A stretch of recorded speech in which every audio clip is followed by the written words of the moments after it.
오늘의 말씀은 마태복음 6장 26절에서 32절입니다. 공중의 새를 보라. 심지도 않고 거두지도 않고 창고에 모아들이지도 아니하되 너희 하늘 아버지께서 기르시나니 너희는 이것들보다 귀하지 아니하냐. 너희 중에 누가 염려함으로 그 키를 한 자라도 더할 수 있겠느냐.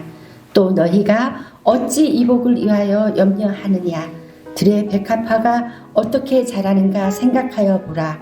수고도 아니하고 기쌈도 아니하느니라.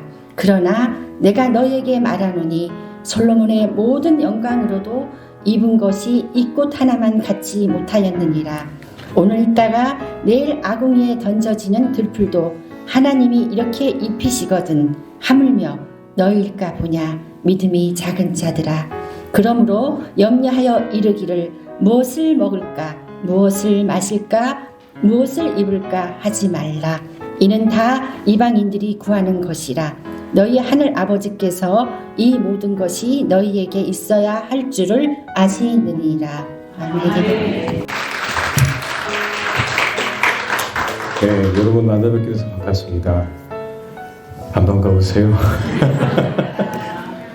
이 시간 하나님의 은혜가 우리 가운데 함께 하시기를 주님의 이름으로 축복합니다. 기독교는요, 무엇보다 듣는 게 중요하죠.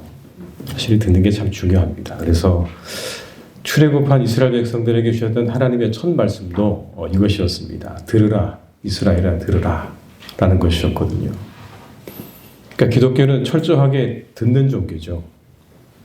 모든 믿음이 또 들으면서 난다고 말씀하지 않습니까? 잘 들어야 믿음이 생긴다고 하시니까 기독교는 우리가 어떤 듣는다고 하는 게 정말 중요한 거죠. 그래서 우리들이 예배 가운데도 가장 많은 비중을 차지하고 있는 게 설교 시간이지 않습니까? 말씀을 듣는 시간이죠. 성경은 우리에게 끊임없이 하나님께서는 그래서 말씀하시는 분이다라는 것을 가르쳐 주시고 있는 겁니다. 가장 분명한 증거가 그냥 우리가 가지고 있는 성경 자체가 증거죠. 하나님은 말씀하시는 분이시다. 66권 성경 자체가 우리에게 주시는 교훈은 그겁니다. 하나님은 말씀하시는 분이다. 그런데 그 안에 우리에게 보여주시는 하나님의 모습은 여러 가지죠. 이 안에 담겨져 있는 하나님의 모습이 굉장히 여러 가지인데 제가 말씀을 부탁받고 묵상을 하는 가운데 그런 모습도 있겠구나 라고 생각했던 게 뭐냐면 하나님은 보여주시는 분이다라는 겁니다. 네, 보여주시는 하나님. 출애굽기에 보게 되면 출애굽한 이스라엘 백성들이 시내산 앞에 서는 장면이 나옵니다. 근데 그때 하나님께서 그들에게 가장 먼저 하신 말씀이 뭐냐면 이겁니다. 내가 애굽 사람에게 어떻게 행하였음과 내가 어떻게 독수리 날개로 너희를 넘어 내게로 인도하였음을 너희가 보았느니라. 보았다고 말씀하고 계시는 내가 너희에게 보여주었다는 거죠. 어떻게 여기까지 오게 되었는지, 어떻게 출애굽하게 되었는지 너희들 눈으로 똑똑하게 보게 되었다. 그리고 결정적으로 하나님께서 자신을 보여주신 사건이 있습니다. 그게 바로 예수님의 성육신 사건이죠. 하나님께서 자신을 그냥 세상 가운데 드러내신 사건입니다. 인간의 몸으로 이 땅에 오셔서 그냥 자신을 그냥 사람들에게 그대로 드러내신 사건이 바로 성육신의 사건입니다.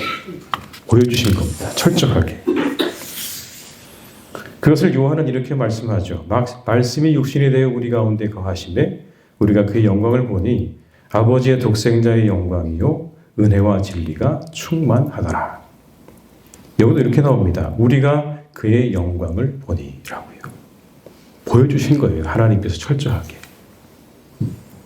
요한은 이것을 다시 이렇게 말합니다. 본래 하나님을 본 사람이 없으되 아버지 품속에 있는 독생하신 하나님이 나타내셨느니라. 예수님께서 하나님을 나타내셨다고 이야기합니다. 세례 요한이 그렇게 말하는 거예요. 성육신 사건은 다름이 아니라 하나님께서 세상에 자신의 모습을 드러내신 사건이다라는 거죠. 그리고 그 예수님은요, 우리에게 끊임없이 보여주시기를 원하셨습니다. 말씀하셨지만 그 가운데 보여주시기 원하시는 거예요. 제가 오늘 본문의 말씀을 택한 이유도 그겁니다. 예수님께서 주신 이 말씀의 내용을 한마디로 요약한다면 이런 거죠. 하나님이 우리들을 돌보신다는 겁니다. 하나님이 우리들을 돌보신다. 이게 이 나와 있는 오늘의 본문의 내용에 한마디로 요약하자면 그런 겁니다.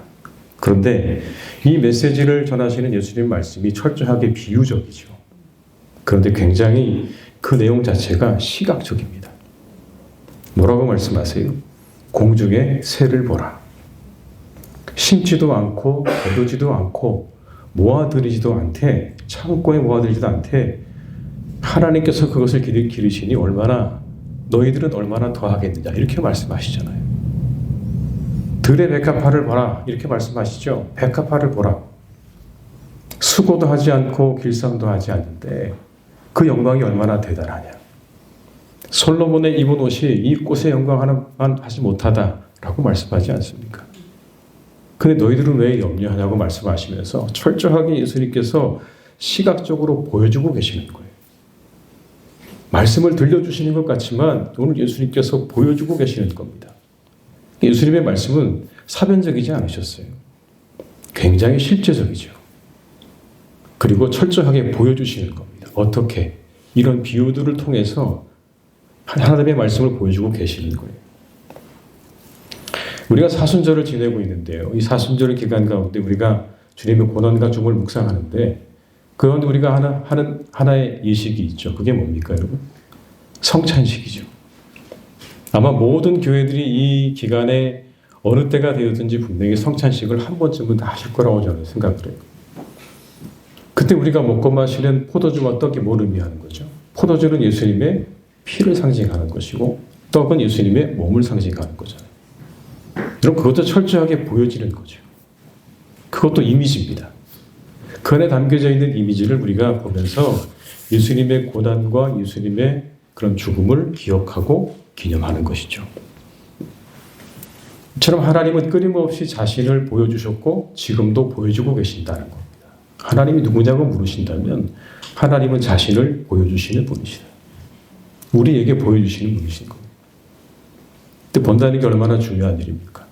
오죽하면 백문이 불여일견이라고 얘기하지 않겠습니까?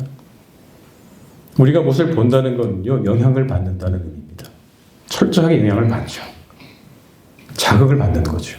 내가 뭘 보고 있느냐, 그건 너무너무나 중요한 겁니다. 그래서 우리가 어디에 살고 있느냐, 누구와 함께 살고 있느냐가 중요한 이유가 보고 있기 때문에 그런 겁니다. 보면서 배우는 거죠. 보면서 알게 되고, 그리고 듣게 되고, 그리고 깨닫게 되고, 배우게 되는 겁니다. 맹모 삼천지교라고 말하지 않습니까? 같은 맥락이죠. 3번씩이나 이사한 이유가 뭡니까? 아이를 데려다가 처음에 장례터 옆에서 살다 보니까 아이가 맨날 곡하는 거 가지고 놀고 장례하는 놀이 하면서 노는 거예요. 그래서 시장 옆으로 갔더니 애가 계속해서 장사하는 것만 흉내를 내는 거예요. 그래서 맹모의 어머니가 어디로 간 겁니까? 학교 옆으로 가니까 아이가 글 읽는 흉내를 내고 신앙송하는 걸 흉내내더라는 거죠. 보는 게 이렇게 중요한 겁니다. 일본은 비교적 일찍 복음이 전파됐습니다. 우리가 알고 있는 임진왜란의 장수 가운데 그래서 카톨릭 신자가 이미 있었습니다.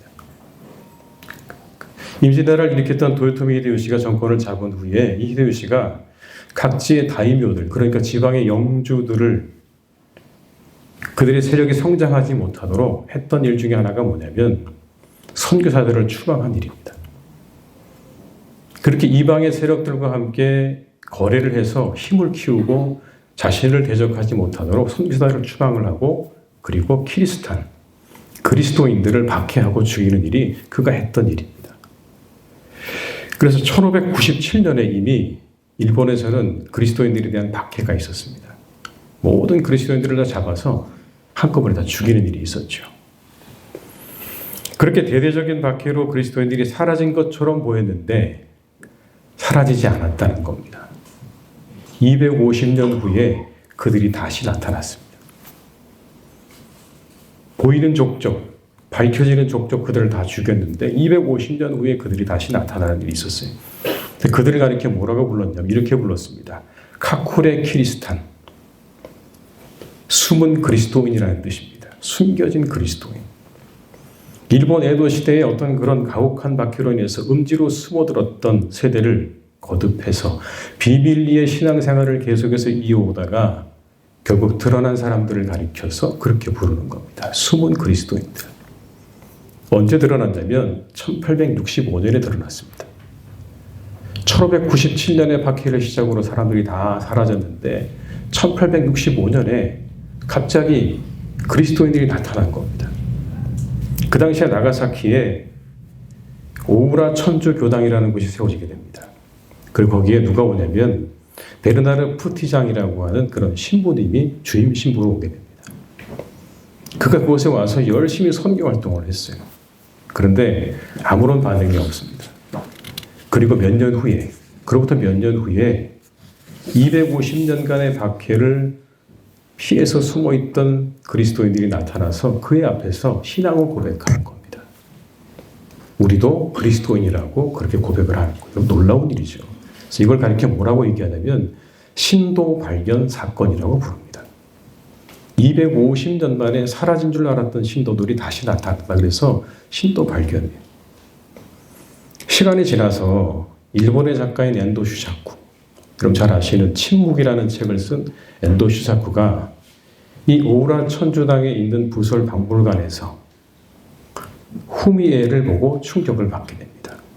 이 후미에가 뭐냐면 그 당시에 신도들을 색출해내는 하나의 성화입니다.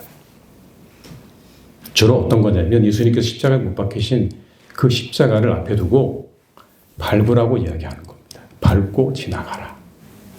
근데 그 앞에서 머뭇거리는 사람, 주저하는 사람은 여지없이 처벌을 받거나 처형이 되거나 고문을 받는 것.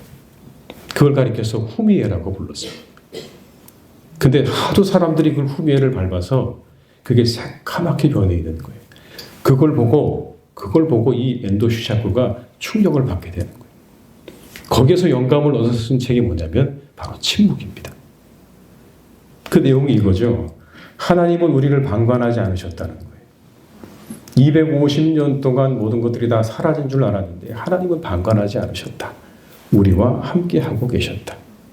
그 책에 보게 되면 그런 내용이 나옵니다. 밟아라. 괜찮다. 나는 세상에 밟히러 왔다. 그런 구절이 나오거든요. 하나님이 그 250년의 시간 가운데 우리와 함께 하셨음을 그렇게 책으로 남긴 거예요. 저도 책으로만 보다가 한번 가서 그 후미에를 본 적이 있습니다. 근데 느낌이 다르더라고요. 그런 게 있다는 것과 그런 걸 보는 건 완전히 다른 거죠. 내둘 수가 없었습니다. 두 사람 사이에 흐르는 뜨거운 친밀함, 붉은 망토에 온화한 톤, 소년의 겉옷에서 반사되는 황금빛, 그리고 양쪽을 한꺼번에 휘감고 있는 신비로운 광채에 빨려 들어가는 느낌이었습니다. 그럼 이게 헬레나 오웬이 그 그림을 보고, 포스터에 있는 그림을 보고 자신의 느낌을 쓴 거예요. 그리고 이후에 언젠가 기회가 돼서 실제로 그 그림을 보러 갑니다. 상트페테르부르크에 있는 에르미타지 박물관에 가면 그 실화가 있죠. 그 앞에 가서 이 헬레나 오웬이 그 그림을 보는 거예요. 근데 며칠에 걸쳐서 하루 종일 봅니다. 각각 시간을 달리해서 보는 거예요. 왜냐하면 채광이 다르니까요. 시간을 달리해서 보고 각도를 달리해서 보는 거예요. 계속해서 며칠을 보고 난 다음에 거기서 영감을 얻어서 쓴 책이 바로 이 탕자의 귀환이라는 책입니다. 한 폭의 그림이 영성가에게 영감을 주는 거예요. 여러분이 하시는 모든 일에 저는 그렇게 자부심을 가지실 수 있기를 주님의 이름으로 축복합니다. 그렇게 하시면 좋겠어요. 그런 마음으로. 우리 시대가 얼마나 예술의 시대입니까? 문화예술의 시대잖아요. 저도 가끔씩 그런 전시회 가는 거 좋아하거든요. 좋아하는데 가보면 옛날하고 많이 달라진 게 뭐냐면 도슨트들을 따라다니는 분들이요. 엄청나게 많더라고요. 웬만큼 빨리 가지 않고는요. 그분들 곁에서 설명을 들을 수가 없을 정도로 많이 사람들에게 따라다니는 걸 보면서 아, 우리 시대가 문화예술의 시대구나라는 걸 더 제가 생각하게 되는데 보편적이 되고 일상적이 된 거죠. 이런 시대에 이곳에 계신 분들의 사명이 저는 크다고 생각됩니다. 어떤 작품을 만들 것인가에 여러분의 사명을 잘 담으시기를 바랍니다. 하나님이 어떤 분이라고요? 보여주시는 하나님이라고 합니다. 보여주시는 하나님. 무엇을 보여줄 것인가? 그리고 무엇을 담을 것인가? 여러분의 하나하나의 작품에 그것들을 늘 생각하시면서 그 일들을 해나가시기를 축복합니다. 여러분들의 작품을 통해서 사람들이 그 작품을 보면서 하나님을 볼 수 있기를 축복합니다. 여러분이 만드신 그 작품 하나하나에 담겨져 있는 그곳에서 하나님이 만들어 놓으신 아름다운 세상을 보고 하나님께서 만들어 놓으신 소중한 가치들, 평화와 기쁨과 즐거움과 인내와 그리고 치유와 이러한 것들이 여러분의 작품 속에서 느껴진다면 저는 그게 하나님을 보여주는 일이라고 생각해요. 아무도 하나님을 그릴 수 없죠. 우리가 하나님 그리면 우상되는 거잖아요. 그릴 수는 없어요. 아무도 그릴 수는 없지만 그 안에 담겨져 있는 여러분들이 가지고 있는 하나님에 대한 그 신앙의 고백을 담아서 한 폭 한 폭의 그림을 그리고 하나하나의 작품을 만들어 가신다면 사람들은 분명히 그걸 통해서 하나님을 보게 될 줄로 믿습니다. 그래서 이 한국미술인 선교회가 그렇게 우리에게 주신 달란트로 하나님을 세상에 드러내는 귀하고 복된 사명들을 언제나 잘 감당하시는 한 분 한 분 다 되시기를 주님의 이름으로 축원합니다. 이 한 해 동안 여러분의 모든 전시회와 모든 작품 가운데 그런 하나님의 은혜가 충만하시기를 주님의 이름으로 축복합니다. 기도하시겠습니다. 아버지 하나님 감사합니다. 또 이렇게 한국미술인 선교회 예배 가운데 함께 하였습니다. 하나님은 언제나 우리에게 보여주시는 분이십니다. 특별히 예수 그리스도를 통해서 우리에게 자신을 드러내셨습니다. 영이신 하나님, 보이지 않는 하나님을 하나님은 우리에게 그렇게 적극적으로 보여주셨습니다. 그리고 우리를 향해서 빛이라고 말씀하셨습니다. 아버지 하나님, 우리가 이 땅에서 빛으로 살아갈 수 있기를 간절히 원합니다. 우리의 삶을 통해, 우리의 작품을 통해 빛으로 드러나게 하여 주시옵소서. 우리의 삶을 통해, 우리의 모습을 통해, 우리의 작품들을 통해 살아계신 하나님을 세상의 많은 사람들에게 보여줄 수 있는 믿음의 사람들이 되게 하여 주시옵소서. 우리의 작품 하나하나에 하나님에 대한 믿음이 묻어나고 하나님께서 우리에게 주신 귀하고 복된 가치들이 묻어나고 세상의 아름다움이 묻어나서 이곳에 계신 모든 분들을 통해 하나님의 나라가 이루어지고 이 땅에 하나님께서 드러나고 밝히 보여지는 놀라운 역사가 우리 한국미술인 선교회를 통해서 날마다 있게 하여 주시옵소서.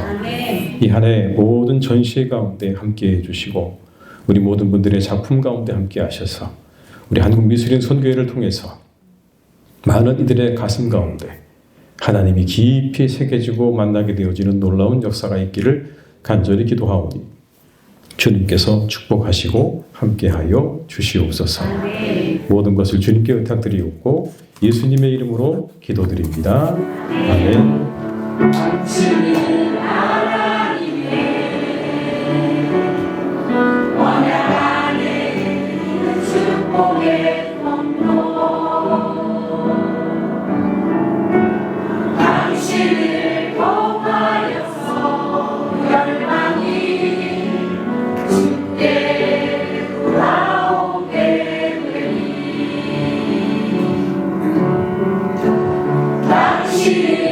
하나님의